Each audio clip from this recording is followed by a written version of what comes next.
Hello everyone, welcome back to my channel. তোমার সাথে কেমন আছো? আশা করি তোমার সাথে খুব ভালো আছো। তো আমরাও ভালো আছি। আজকে হচ্ছে সোমবার আর এখন এখন বাজে সকাল 11:30।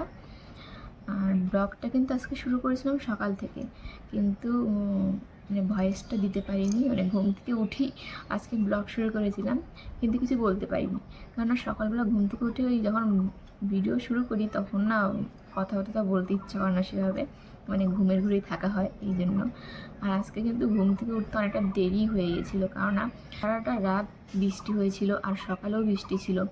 যখন ঘুম ভাঙে তখন দেখি বাজে সকাল 6টা, কিন্তু বিছানা থেকে উঠতে ইচ্ছা করছিল না, কারণ এত বৃষ্টিতে আমি উঠে কী বা করবো। আর আমার সঙ্গে সঙ্গে আমার এই যে ছনু, সে উঠে যাবে। তো এর জন্য একটু দেরি করে উঠেছিলাম, কিন্তু চারপাশে যে অবস্থা ছিল, তো এর জন্য ভাবলাম যে তোমাদের সঙ্গে এই জিনিসটা একটু শেয়ার করি। তো এর জন্য একটু ভিডিও করেছিলাম, আর তখন সোনু কী কী করেছিল সেগুলো কিন্তু তোমরা দেখতে পাবে।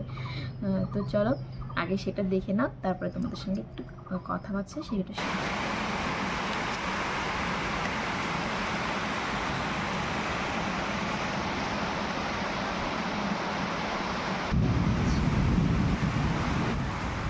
কি কি কি করিস তুই? এটা কি করিস বল? এই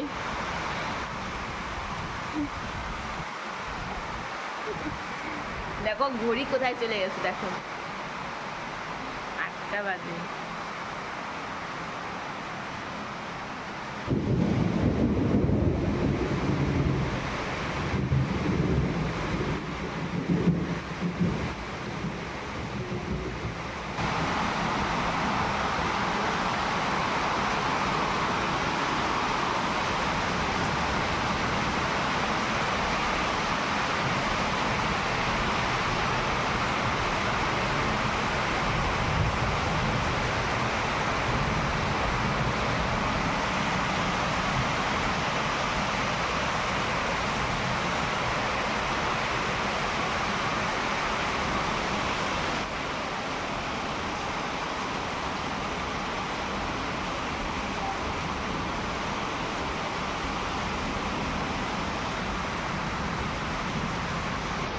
তুই কি করিস?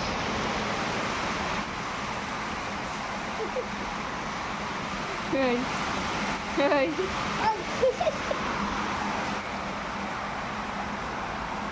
কি হচ্ছে এটা?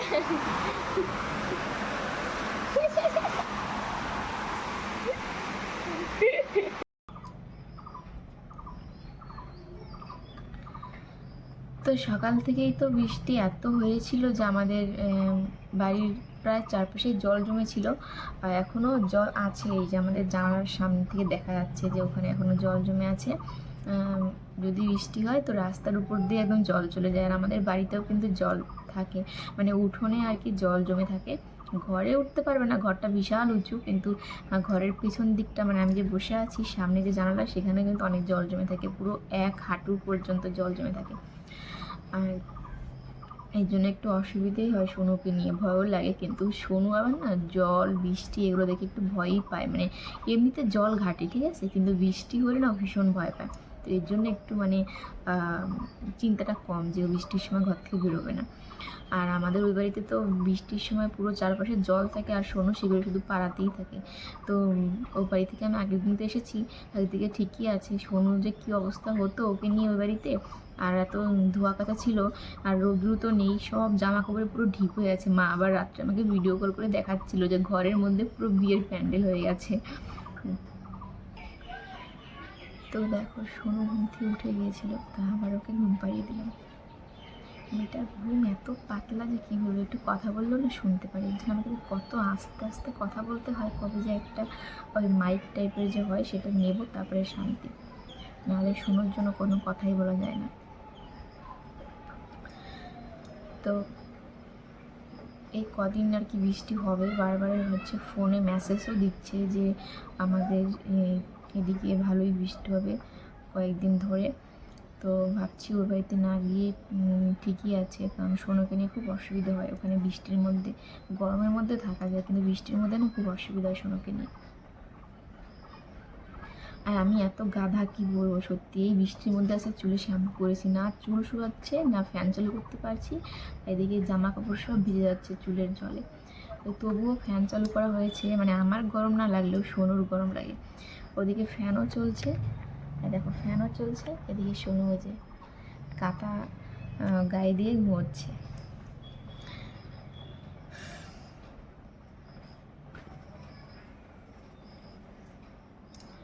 তো চলো তোমাদের একটা মানে কথা শেয়ার করার জন্য আর কি ভিডিওটা করা, সেটা হচ্ছে তোমাদের একটা কথা বলতে আমি ভুলে গিয়েছিলাম এর আগের দিন আর কি, সেটা মানে আমার ভাইকে নিয়েই। তো শেষ মানে লাস্ট যখন বাবা আর কি বোন সবাই মিলে কলকাতা গিয়েছিল, তখন আর একটা জিনিস বাবা জানতে পারে, সেটা আমরা হচ্ছে জিনিসটা আমরাও পরে জানতে পারি বাবার থেকে, মানে নানা রকমের চাপের মধ্যে ছিল, টেনশনের মধ্যে ছিল, এর জন্য আর কি কথাটা বাবা আমাদেরকে বলতেও ভুলে গেছে। তো এর মধ্যে বাবা কথাটা বললো আর কি, সেটা হচ্ছে আচ্ছা কলকাতায় কি শুধু একটাই নার্সিংহোম, নারায়ণী নার্সিংহোম, আর কোনো নার্সিংহোম নেই? আমি তো এটাই বুঝতে পারছি না যে কলকাতা একটা এত বড় শহর, সেখানে কি শুধু একটাই নার্সিংহোম ছিল, নারায়ণী, আর কোনো নার্সিংহোম ছিল না? এটা জিনিসটা না সত্যি অনেক ভাবনা গিয়েছিল তখন আর কি। সেই নার্সিংহোমে তো বাবা যায়, আর সেখানে গিয়ে যে ডাক্তার আর কি ব্রেনের আর কি মানে মানে যেহেতু আমার ভাই মাথায় ব্যথাটা পেয়েছিল, তো যে আর কি ওই অপারেশনটা করতো আর কি, যে সে তার সঙ্গে আমার বাবার কথা হয়। তো সেই ডক্টর তখন আমার বাবাকে বলে যে আমার তো সেই পেশেন্টের সঙ্গে কোনো ভিজিটই হয়নি, এরকম বলে। কিন্তু আমাদেরকে ওখান থেকে জানিয়েছিল যে ডাক্তারের সঙ্গে কথা হয়ে গেছে, আর পরের দিন সকালে আমার ভাইয়ের ওটি হবে। তো এটা আমাদেরকে জানিয়েছিল, ঠিক আছে। জিনিসগুলো ঠিক কীরকম না, আমাদেরকে বললো ডাক্তারের সাথে কথা হয়ে গেছে, পরের দিন সকালে ওটি, কিন্তু এদিকে তো ডাক্তার তো নিজেই কিছু জানে না যে সেখানে কোনো পেশেন্ট ভর্তি হয়েছিল, খুব আর কি অবস্থা খারাপ, মানে এরকম অবস্থা ছিল যে। তাহলে জিনিসগুলো কীরকম তোমরা একটু ভাবো।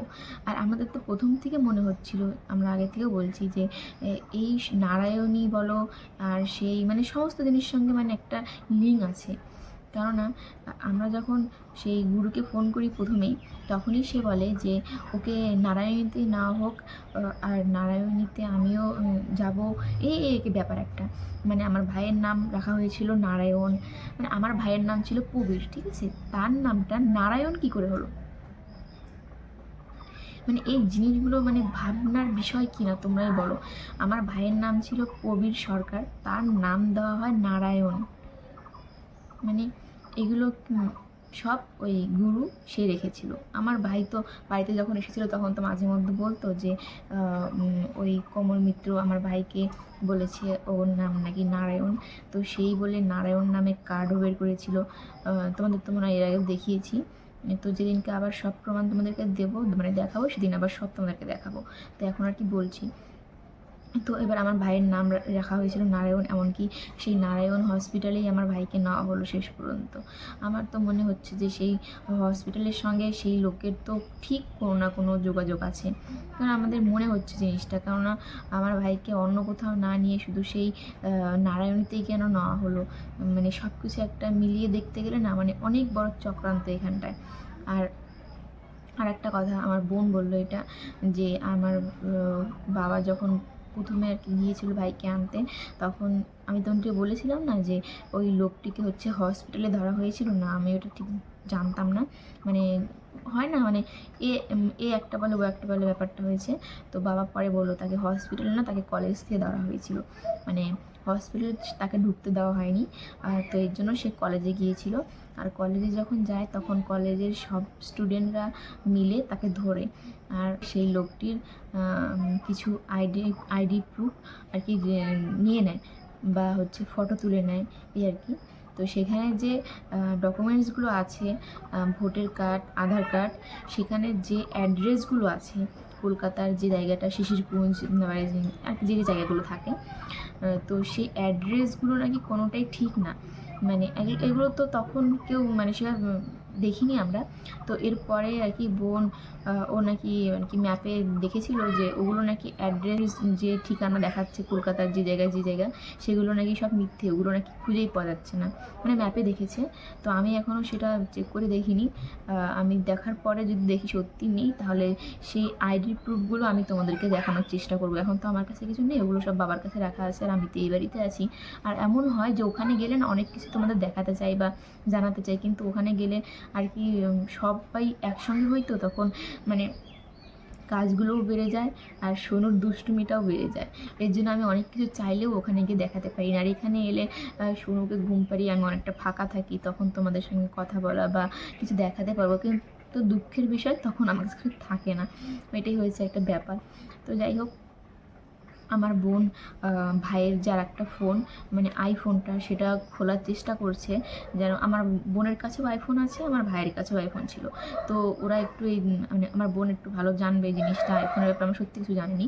তো আমার বোন আর কি সেই আইফোনটা ওর কাছে রেখেছে, মানে খোলার চেষ্টা করছে যে মানে ওর আইফোনের আইডি ওর আইডি মানে একই নাকি কি বলেছিল আর কি ভাই, এরকম একটা ব্যাপার। তো এর জন্য চেষ্টা করছে খোলার। আর আমার বোন যদি সত্যি এটা খুলতে পারে, তাহলে আমাদের তো মনে হচ্ছে কিছু পাবো, কেননা লাস্ট এই 1 বছর ধরে আমার ভাই কিন্তু আইফোনটা বেশি ইউজ করতো।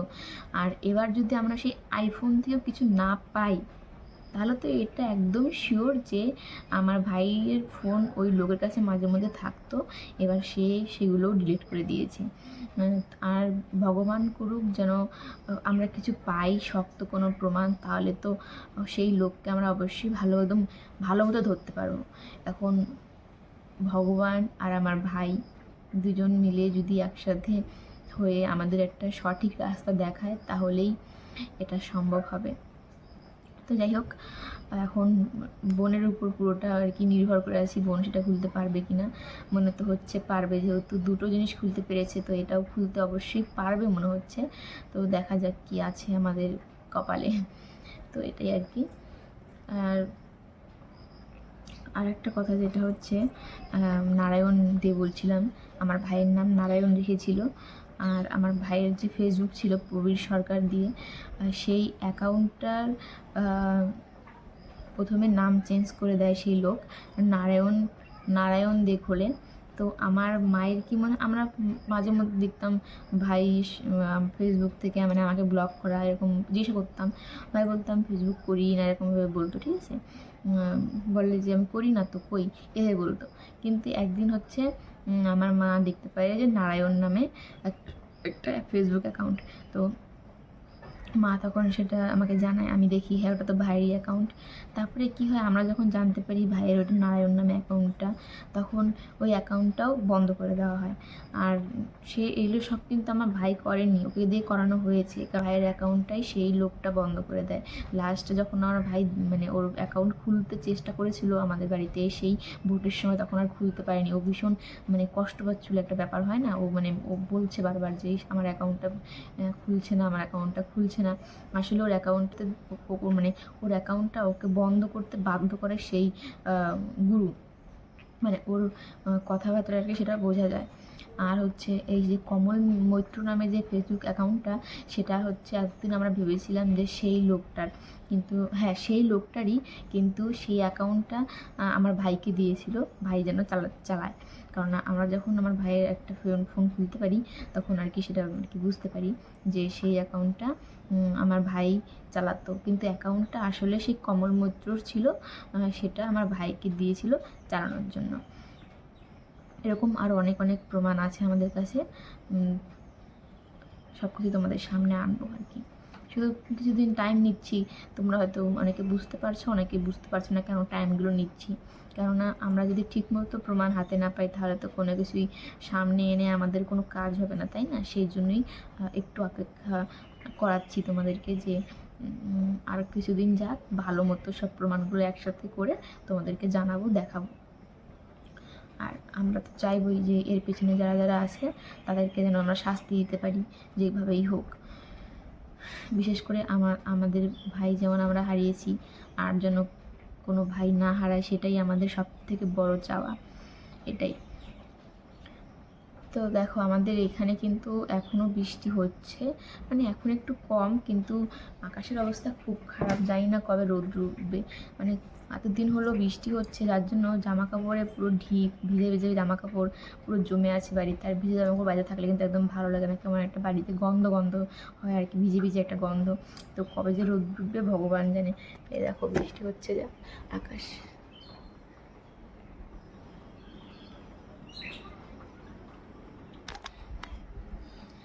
তো দেখলে আকাশের অবস্থা কতটা খারাপ। তো চলো আজকে ভিডিওটা আর বড় করছি না, এখানেই রাখছি। যদি তোমাদের ভালো লাগে তাহলে একটা লাইক করে দিও, আর চ্যানেলটি সাবস্ক্রাইব করে আমার পাশে থেকো। আর যারা ফেসবুক পেজ থেকে ভিডিওটা দেখছো তারা পেজটা কিন্তু প্লিজ ফলো করে দিও।